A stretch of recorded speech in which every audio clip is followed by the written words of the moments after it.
I would rather an eternal life of pain in your presence than any life without you. Wow. Yeah, that is heavy. Right. I mean, just sit with that for a second. It sounds like this ultimate epic romantic declaration, like the kind of sweeping, fated love you see in movies where two people, brave the apocalypse just to hold hands. Yeah, the classic Hollywood romance trope. Exactly. But let me ask you this. Have you ever mistaken extreme intensity for intimacy? Have you ever looked back at a relationship or maybe even a dynamic with a really toxic boss and realized that the sheer volume of the emotion you felt wasn't actually love or loyalty, like it was just raw survival? I think we all have in some way, honestly, because, we are so culturally conditioned to view suffering as this metric for devotion. Like if it hurts, it must mean it's real. Oh, absolutely. The whole suffering equals passion thing. Right. But from a behavioral standpoint, what feels like an epic romance is often just your brain desperately trying to keep you alive in a wildly unpredictable environment. And that is our mission today. We are taking a deep dive into the profound psychology and philosophy behind trauma bonding, limerence, and the delusions our brains just manufacture to endure the unendurable. It is a dark but fascinating topic. It really is. And to guide us, we're looking at a stack of sources today. Primarily, there's this really fascinating psychological dossier, and it's paired with the sci-fi fantasy novel Santerrie, The Awakening. Which is such a brilliant pairing for this topic. It is, because in this story, we follow a character named Kurien, and he's a conscript, like a magically empowered warrior, living in this incredibly brutal, rigid, hierarchical society, and he is utterly, just unfathomably devoted to this powerful, ancient Covenness named Myasuchi. Yeah, their dynamic is honestly a perfect case study for this because it operates right on the razor's edge of psychological ruin. I mean, the narrative constantly blurs that line between romantic destiny and just, trauma-induced delusion. Right, because Kurien is bound to her by duty and by their environment. Exactly, and by incredible violence, we're really forced to ask if his devotion is actually love, or if it's just this extreme psychological adaptation to a world that offers him literally no safety whatsoever. Okay, let's unpack this. Because if we look past the romanticized idea of fated love, we just slam right into the stark reality of how high-stress environments actively warp our attachment styles. They completely rewire us. Right. So I want to start at the very foundation of this before we even get to the extreme trauma part. Like, how does a normal, healthy brain learn to attach to someone? And what happens when you strip that safety away? So if we look at Bowlby and Ainsworth's attachment theory, the foundation of how we connect is built very, very early on. Think about a healthy environment. A child is distressed, and a caregiver provides comfort. Okay, yeah, the baseline response. Right. The child's brain learns a really critical mechanism. It says, when I signal a need, the world responds safely. That creates what we call a secure attachment. The brain is calm. Because it knows it's safe. Exactly. But when you drop a developing mind, or honestly even an adult mind, into a high-stress, dangerous environment where the source of comfort is unpredictable, that entire relational circuitry mutates. Brain stops looking for a safe harbor and just starts looking for the least dangerous storm.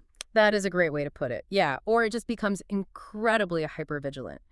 You typically see two styles emerge from all this chaos. First is the anxious, preoccupied attachment. And that's the one driven by fear. Right. It's driven by a desperate baseline fear of abandonment. The brain literally thinks, I only get comfort if I am constantly monitoring this person, like constantly overinvesting. Oh, wow.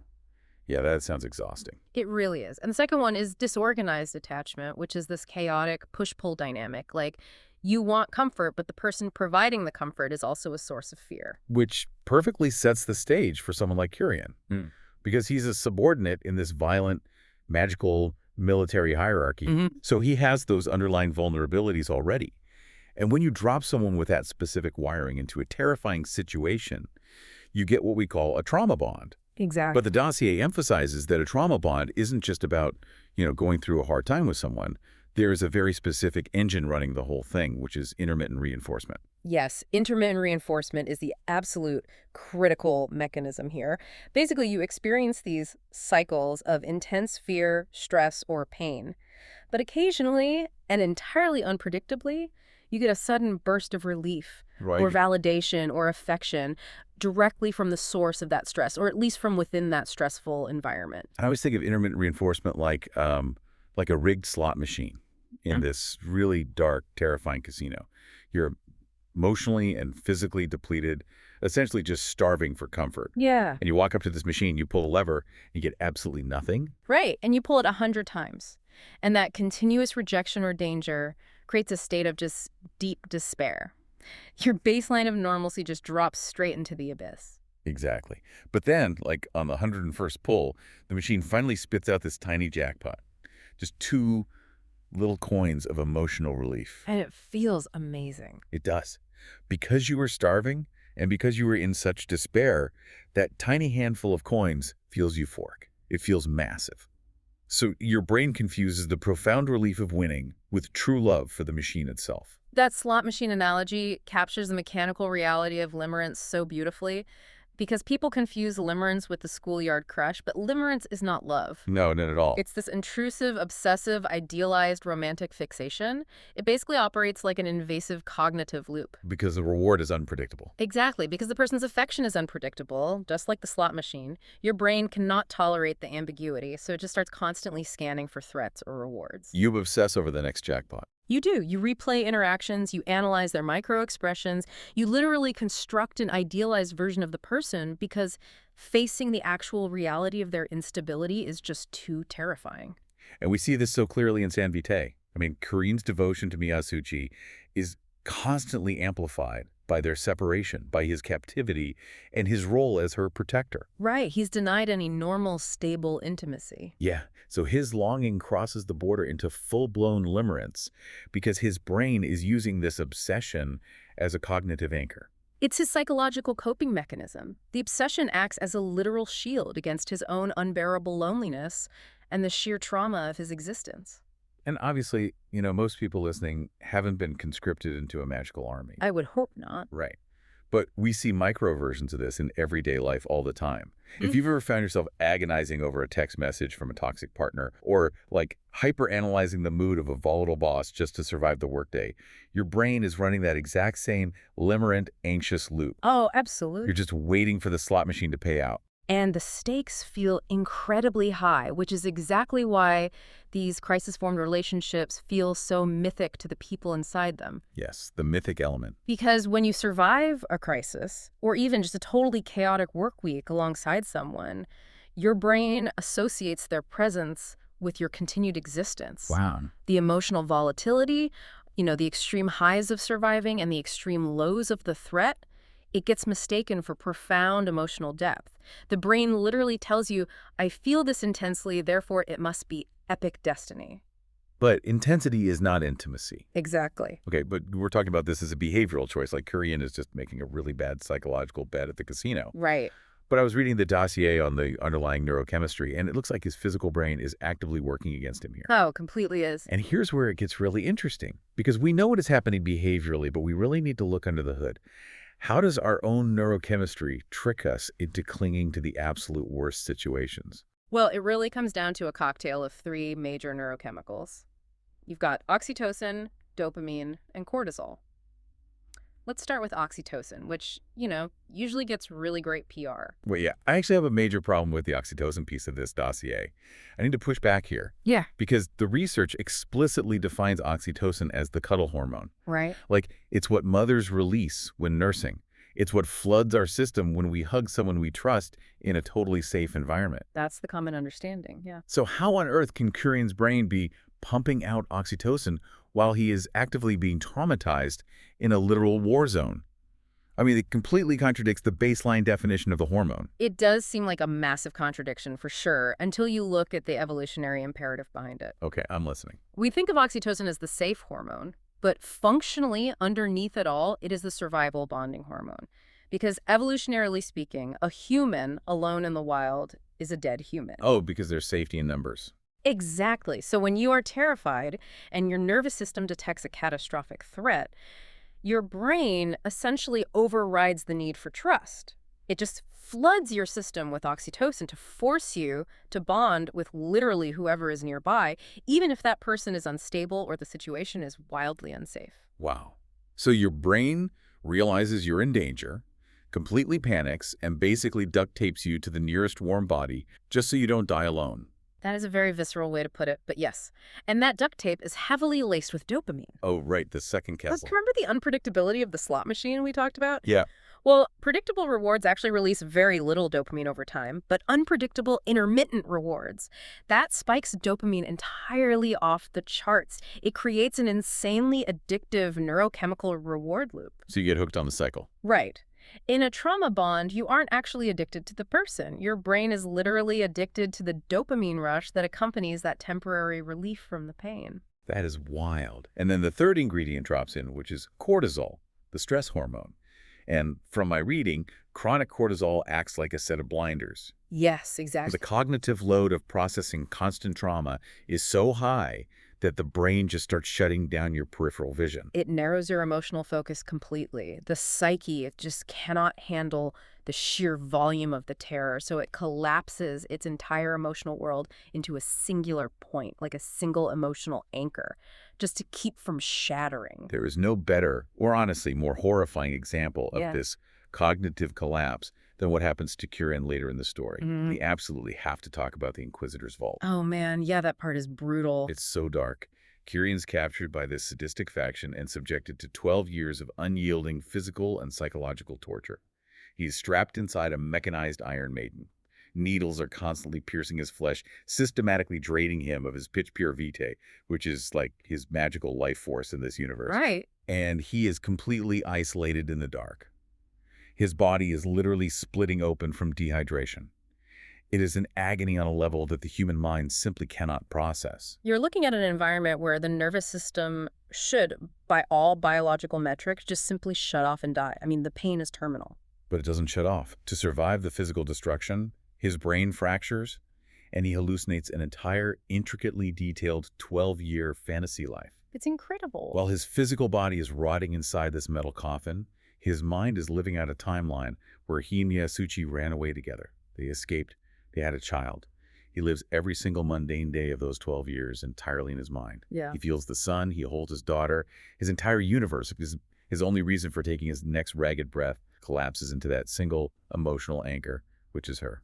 If we look at the mechanics of cortisol and hyperattachment, Kurien's hallucination is the ultimate extreme expression of the brain's survival imperative.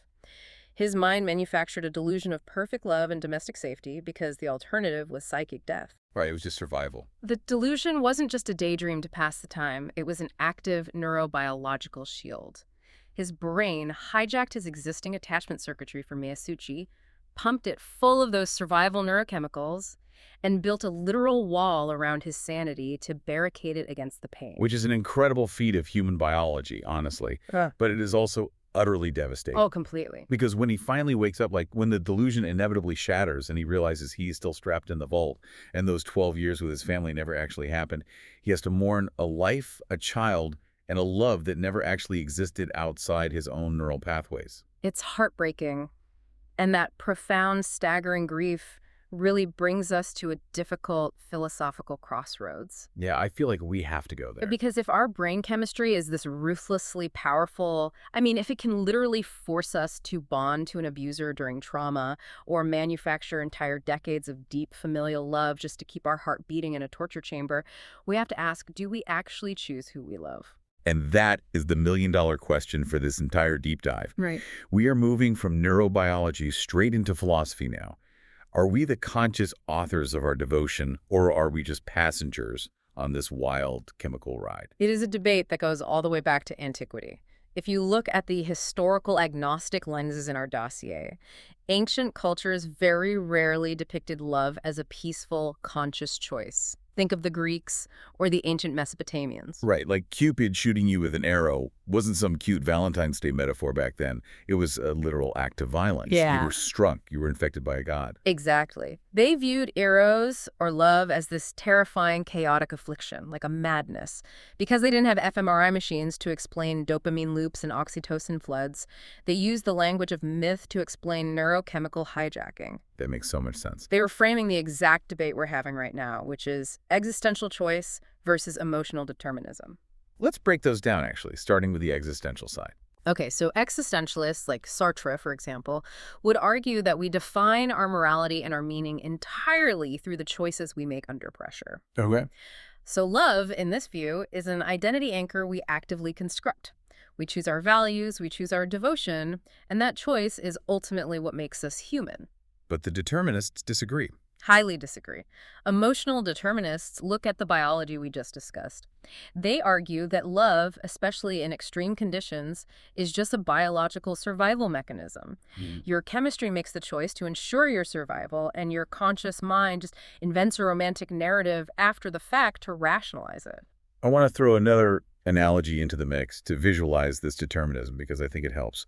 Picture yourself out sailing and suddenly your ship sinks. You find yourself drowning in the middle of the ocean. A terrifying scenario. Very. The waves are crashing over you, the water is freezing, you're swallowing salt water, and your muscles are just completely giving out. Your body is actively shutting down from the exertion and the sheer panic of it all. Right.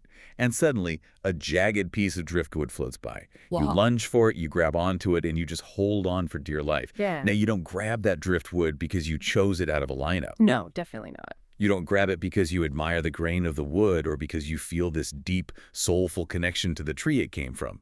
You grab it because it is literally the only thing keeping you from sinking to the bottom of the ocean. That is a stark, brutal, but honestly highly accurate representation of the mechanics of a trauma bond. So what does this all mean for someone like Kurien? I mean, is his devotion to Myasuchi a choice he made out of free will, like some noble existential stance? Or is it just a psychological inevitability dictated by his terrible environment? Is she his true fated love? Or is she just the driftwood? That tension right there is the tragic core of his entire character. And honestly, it parallels reality far more often than we are comfortable admitting. Yeah, I'm sure it does. Look at real-world examples in the psychological dossier we have. Survivors of war, individuals who endure prolonged captivity, or hostages. You frequently see them form incredibly intense fused bonds with their fellow survivors, or sometimes even their captors, in a phenomenon known as Stockholm Syndrome. Right, which we've all heard of. Exactly. In those environments of total deprivation, the concept of a singular self becomes just too heavy a cognitive load to bear. The boundary between I and we just dissolves completely. Yeah. Because if you are a we, the emotional load of the trauma is somehow distributed. You are harder to break. Exactly. So Kurien's quote-unquote choice to love Myasuchi is weighted almost entirely by emotional determinism. I mean, from the moment he met her, he was a subordinate surrounded by extreme violence. Right. His brain identified her as the most powerful, anchoring force in a chaotic world. His devotion might have started with elements of genuine admiration, sure, but the sheer all-consuming intensity of it is a psychological necessity. He had to have it. He needed an anchor to construct his identity around. Otherwise, the trauma of his world would have eroded his mind completely long before he even reached the Inquisitor's vault. The intensity of the bond is literally the mortar holding the bricks of his fractured mind together. That's beautifully said, yes. Which honestly makes his opening quote, "I would rather an eternal life of pain in your presence than any life without you," sound drastically different now. It changes everything. It does. It's less like a romantic vow and more like a clinical diagnosis. Yeah. He is telling us that the source of his trauma, or the environment of his trauma, is preferable to the terrifying void of being without his survival anchor. And the terrifying power of emotional determinism is that it can make self-erasure feel like a noble sacrifice. Yeah. You willingly give up your autonomy because the neurochemistry basically tells you that autonomy equals death. Which brings us all right back to you listening right now. We started by asking if you've ever mistaken intensity for intimacy, whether it's the chaotic push-pull of a bad relationship, or the manic environment of a high-stress job, or even a friendship born out of mutual misery. No, we all have those. We do. Why do the most unforgettable, powerful connections often seem to emerge from the darkest moments of our lives? It really requires a lot of hard reflection because recognizing the difference between limerence, trauma bonding, and actual love is essential for our well-being. It is. You have to step back, look past the fireworks of the dopamine and the oxytocin, and just evaluate the foundation. Ask yourself, is this bond built on mutual growth, respect, and a sense of underlying peace? Or is it built on mutual survival, fear of abandonment, and intermittent relief from anxiety? That is a tough question to ask. It is, but it's vital. Because true intimacy thrives in safety and allows you to expand. Trauma bonds thrive in crisis and force you to shrink. Which leaves us with a pretty heavy lingering thought to mull over as we wrap up this deep dive. If trauma in neurobiology can manufacture a love so perfectly intense and so deeply felt that it feels basically indistinguishable from destiny, Yeah, what happens when the crisis finally ends? that's the real question. Right. If you take Kurien out of the vault, if you take the war out of his world, and there's no more pain to survive, what happens to the bond? Is love still love if it was built entirely on a foundation of trauma? Or does the connection, no matter how powerful it felt in the dark, simply shatter the moment you were finally safe? When the storm finally passes and the driftwood washes ashore, do you still carry it with you? I would rather an eternal life of pain in your presence than any life without you. A beautiful lie we tell ourselves just to survive the storm.